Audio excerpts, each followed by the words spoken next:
ഈ അമ്മയുടെ മുഖം കണ്ടാൽ ആർക്കെങ്കിലും അമ്മയുടെ മാടക്കടയിൽ നിന്ന് സാധനങ്ങൾ മോഷ്ടിക്കാൻ തോന്നുമോ? പക്ഷെ അങ്ങനെ സംഭവിച്ചു.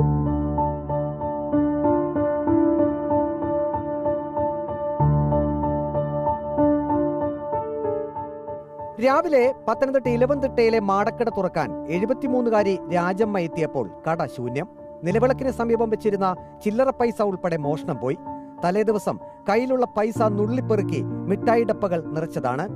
ഞാൻ ഇവിടെ വെള്ളിയാഴ്ച സാധനം മേടിച്ചു വെച്ച, ശനിയാഴ്ച വന്നപ്പോൾ എൻ്റെ സാധനം എല്ലാം പോയി. അത്ര എനിക്കറിയാം. ഞാൻ പിന്നെ ഇതെല്ലാം ചാരി ഇട്ടും വെച്ച് എളുപ്പം പോലീസ് സ്റ്റേഷനിൽ അങ്ങ് പോകുമായിരുന്നു. പോലീസ് സ്റ്റേഷനിൽ ചെന്ന് പറഞ്ഞു കഴിഞ്ഞപ്പോൾ അവർ പറഞ്ഞു അവിടെ ഇരിക്കാൻ പറഞ്ഞു. ഞാൻ അവിടെ ഇരുന്ന് അവരിവിടെ വന്നെല്ലാം നോക്കി വെച്ച് അങ്ങ് വന്നിട്ട് പറഞ്ഞു, അമ്മ ഞങ്ങൾ പൊക്കോ, ഞങ്ങൾ അതിൻ്റെ നടപടി എടുത്തോളാം എന്ന് പറഞ്ഞു. മെഴുവേലി ഗ്രാമപഞ്ചായത്ത് ഓഫീസിലേക്ക് രാജമ്മ ചെന്നു. ജീവനക്കാരോട് പരാതി പറഞ്ഞു. മെഴുവേലി ഗ്രാമപഞ്ചായത്ത് പ്രസിഡന്റ് നെജോമോൻ വിവരമറിഞ്ഞു. ഗ്രാമപഞ്ചായത്ത് പ്രസിഡന്റും ജീവനക്കാരും പിന്നെ മറ്റൊന്നും ചിന്തിച്ചില്ല. ഇലവന്തിട്ട മാർക്കറ്റിലേക്ക് പോയി മാടക്കടയിലേക്ക് ആവശ്യമായ എല്ലാ സാധന സാമഗ്രികളും വാങ്ങിച്ച് പെട്ടിക്കടയിൽ എത്തിച്ചു. എങ്ങനെ നന്ദി പറയണമെന്ന് രാജമ്മയ്ക്ക് അറിയില്ലായിരുന്നു. പഞ്ചായത്തിൽ ചെന്ന് സെക്രട്ടറിയെ കണ്ട് കാര്യങ്ങളൊക്കെ പറഞ്ഞ് അന്നേരം പ്രസിഡന്റ് പറഞ്ഞു, ഞങ്ങൾ അതിന് ഉത്തരിക്കാം, അമ്മയ്ക്ക് വേണ്ടുന്നതെല്ലാം മേടിച്ചു തരാമെന്ന് പറഞ്ഞു. അമ്മ വിഷമിക്കല്ലെന്ന് പറഞ്ഞു.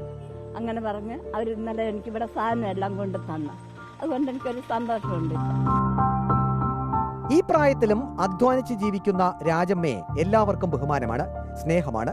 രാജമ്മയുടെ കണ്ണുനീർ ഒപ്പേണ്ട ചുമതല തങ്ങൾക്കല്ലേ എന്നാണ് ഗ്രാമപഞ്ചായത്ത് പ്രസിഡന്റ് 28-കാരൻ നെജോമോൻ പറയുന്നത്.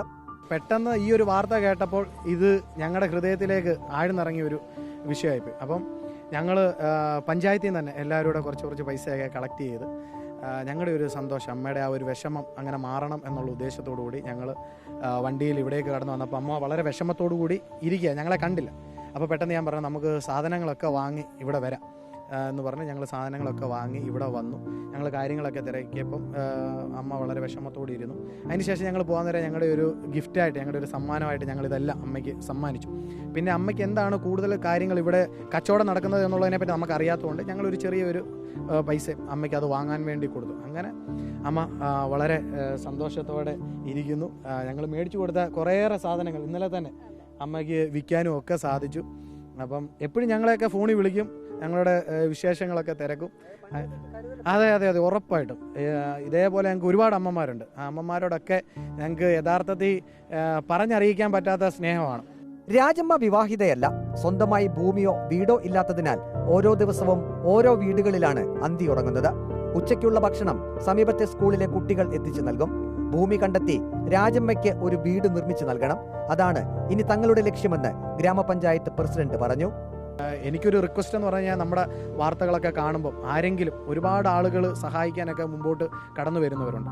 അപ്പം ഈ വാർത്തയൊക്കെ കേട്ട് ആരെങ്കിലും പ്രിയപ്പെട്ട അമ്മയെ ഒന്ന് സഹായിക്കാൻ വന്ന പഞ്ചായത്തിൻ്റെ ഉത്തരവാദിത്തപ്പെട്ട പ്രസിഡന്റ് എന്ന നിലയിൽ ഞങ്ങളും അവരോടൊപ്പം ചേർന്ന് അമ്മയ്ക്കൊരു ചെറിയൊരു വീട് ഒരുക്കണമെന്നുള്ളൊരു വലിയ ആഗ്രഹമാണ് ഞങ്ങളുടെ മുമ്പിൽ ഇപ്പോൾ. ഭൂമിയില്ല എന്നുള്ളതാണ് ഞങ്ങളുടെ മുമ്പിലെ പ്രശ്നം. ഭൂമി ഉണ്ടായിരുന്നെങ്കിൽ ഞങ്ങൾ അമ്മയ്ക്കൊരു വീട് ഒരുക്കാനുള്ള സാഹചര്യം ഒരുക്കിയത്.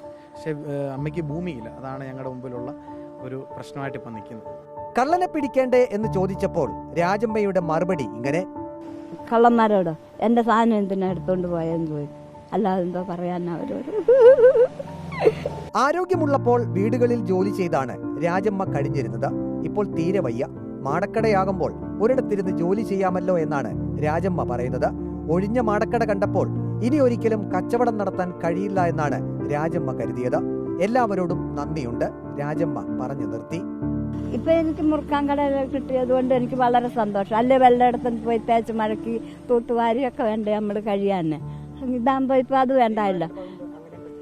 അതെ, അതാ അങ്ങനെ ഒത്തിരിയും തേച്ചും മഴക്കി തൂത്തും വാരിയൊക്കെ നടന്നതാ, ജീവിച്ചിട്ടുണ്ട്. പിന്നെ ഇപ്പം വയ്യാത്തതും കൊണ്ട് എനിക്ക് പഞ്ചായത്തിൽ നിന്ന് മാടം തന്ന് ഞാൻ അതും കൊണ്ട് ഇവിടെ ഇരുന്നുകൊണ്ട് എൻ്റെ ഉപജീവനം കഴിയുന്നു.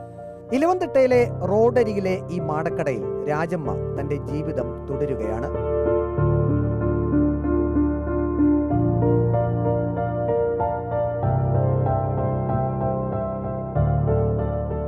വീഡിയോ ജേർണലിസ്റ്റ് അജി കുടുംബനൊപ്പം reporter Praveen Purushothaman, in reporter, Pathanamthitta.